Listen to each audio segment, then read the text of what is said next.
Dehors, il fait moins 5 degrés. À l'intérieur, pas beaucoup plus. Dans tout l'appartement, on a froid. À peine rentrée chez elle après une journée de travail, Hakima se précipite sur le chauffage du salon. Il fonctionne pas mal, mais je pense qu'il n'est pas fort.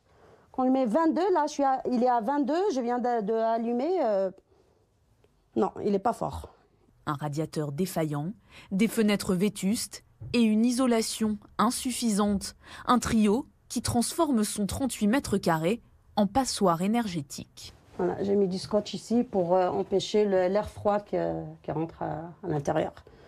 Sans ce scotch, qu'est-ce qui se passe du coup? Il fait très très froid. Je sens l'air, je sens du vent qui rentre de l'extérieur à l'intérieur de l'appartement. Un rafistolage qui n'est pas vraiment efficace. Pour arriver à se réchauffer un minimum, Hakima est obligée d'allumer ses 3 radiateurs et d'empiler les pulls et les couvertures.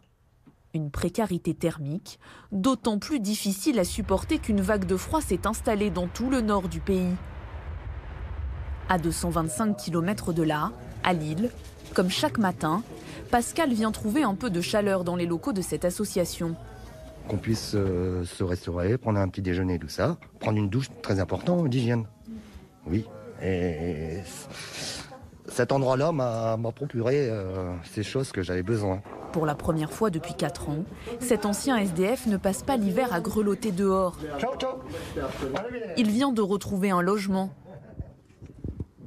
Mais pour les autres, ces températures glaciales sont insoutenables.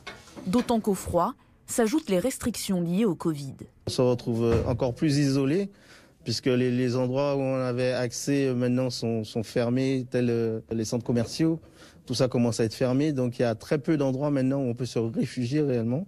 Et parce qu'il faut une course contre la mort quelquefois pour trouver un endroit un peu plus chaud que dehors en fait. Dans les rues de la ville, le thermomètre affiche moins 7 degrés, saisissant et traître. Tout en haut de ce chantier, avec le vent, les températures ressenties atteignent même les moins 16 degrés. Impossible de travailler dans ces conditions. Le sol est gelé, glissant.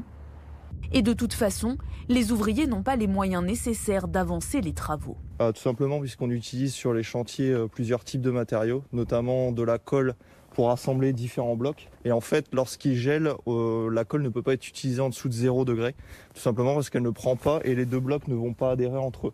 Ensuite, pour ce qui est la partie béton, nous ne pouvons pas couler le béton sur les coffrages, enfin sur les planchers, tout simplement parce que les planchers sont enneigés et glacés. 250 employés sur le carreau. La société espère reprendre le chantier la semaine prochaine après le redout annoncé pour ce week-end.